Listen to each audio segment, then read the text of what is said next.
歡迎收睇佳怡福利頻道。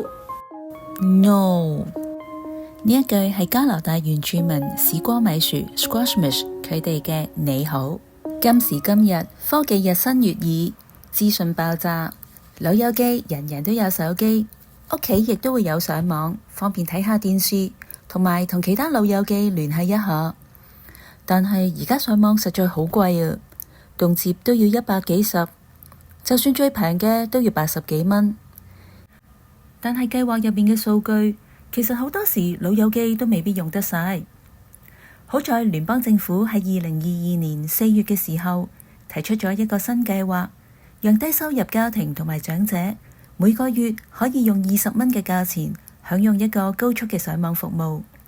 由於呢一個係聯邦嘅政策，所以唔同省嘅長者都可以享用呢一個服務。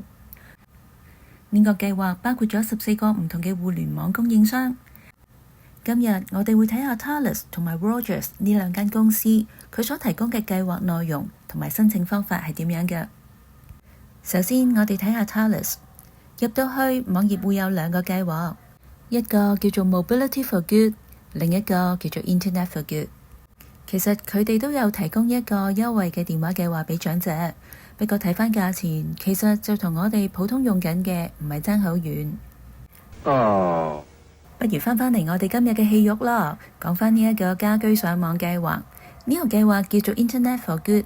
入到去你會見到其實入邊再細分咗3個唔同嘅計劃，佢哋最主要嘅分別就係個月費、上下載速度同埋可以用幾多數據。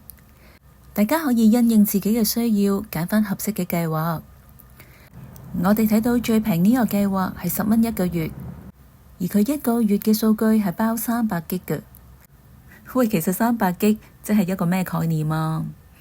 嗱，舉個例啦，如果你上網主要都係睇下 YouTube、Netflix 呢啲影片，而你選擇標清呢一個解像度嘅話呢，大概1個鐘頭就用到1 G 啦，即係話呢個計劃係可以俾你睇到300個鐘頭嘅影片。但係如果你揀高清嘅話呢，你大概就可以睇到100個鐘頭嘅影片。如果你話你唔係睇片多，都係上下網揾下嘢睇下資訊嘅話呢，咁當然視乎你睇啲乜嘢嘢啦。咁都大概係可以用到1000至5000個鐘頭噶。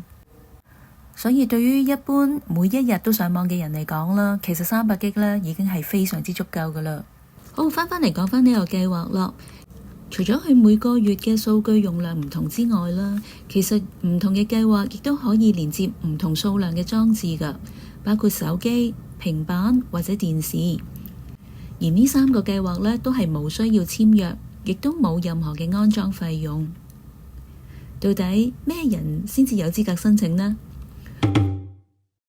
如果你而家係攞緊老年保障金，或者我哋俗稱叫老人金咯 ，OH Security， 而且同時領取保證收入資助 Guaranteed Income Supplement GIS， 而你領取嘅 GIS 嘅金額唔低於6500蚊嘅話呢，你就有資格申請啦。咁我點睇自己嘅 GIS 到底係幾多呢？其實喺你嘅老人金報稅表嗰度就會睇得到噶啦。嗱，首先我哋攞 T4A 出嚟啦。咁我哋見到右上角就會寫住 T4A (OAS)。喺返呢一個21呢一個格仔入邊呢，我哋就會見到呢一個就係 GIS 嘅數字啦。如果佢係高過6500蚊呢，你就符合資格啦。另外 Telus 亦都提醒我哋交表嘅時候要將我哋嘅社會保障號碼 Social Insurance Number SIN 要遮咗佢，留低最後嗰4個位就可以啦。如果你準備好你嘅報稅表，你就可以嚟到綠色呢一個掣嗰度撳 Apply Now， 現在申請。入到去其實好簡單，只需要填返一啲個人資料，上載你嘅報稅表就可以啦。喺呢度填上申請人嘅全名，首先係名，跟住係個姓，然後係居住嘅城市。省呢度呢，我哋就揀返卑詩省。SIN 就填上你自己 SIN 最尾嗰4個數字可以啦。喺呢個位置就填上你個 GIS， 即係報稅表入邊21格仔入面嘅數字，即係1年收到幾多補助金。報稅年度呢，就因應申請嘅時候填寫啦。而家我就寫2023啦。呢度填電郵地址，最後就係選擇你嘅語言，佢只有英文同埋法文，我哋就揀咗英文。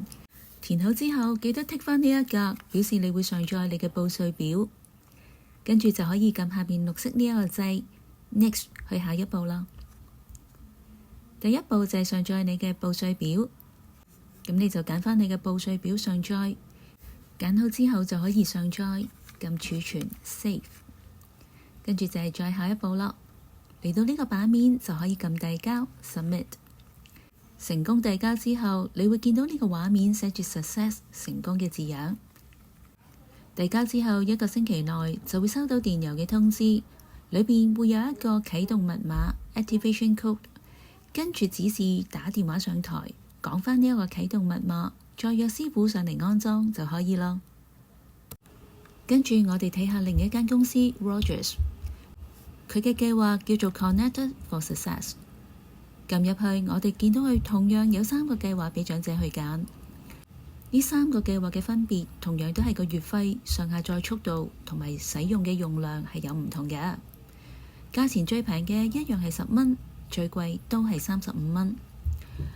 佢同 Thales 嘅分別呢，主要係上下載速度同埋可使用嘅數據容量。等我哋睇下佢同 Thales 3個計劃嘅分別係點樣。我哋見到 Rogers 3個計劃都係無限上網嘅，即係不限數據。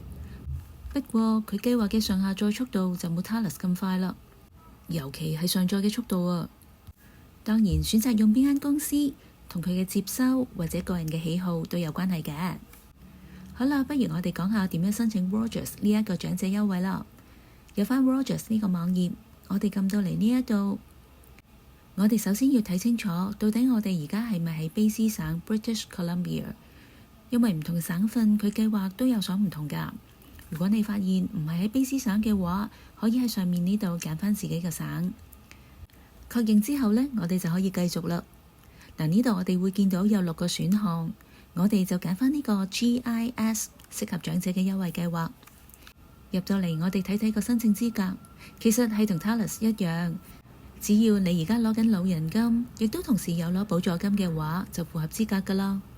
確認符合資格就可以撳呢個紅色掣 Apply Online 網上申請。申請嘅手續同頭先差唔多，都係填返簡單嘅個人資料，再上載你嘅報稅表就可以啦。而喺 Eligibility 呢一格，我哋就揀 GIS， 喺呢個位置選擇你嘅報稅表。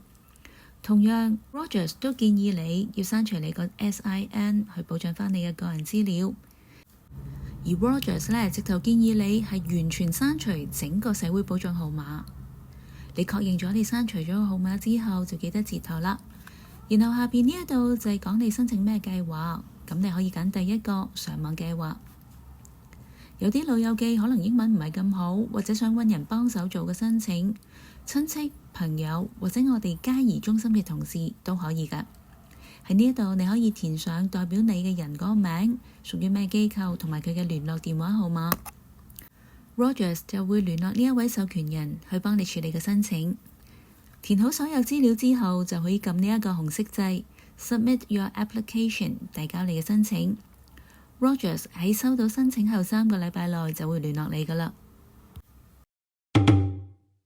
提提各位老友記，要申請呢個計劃，你必須要攞緊老人金同埋補助金。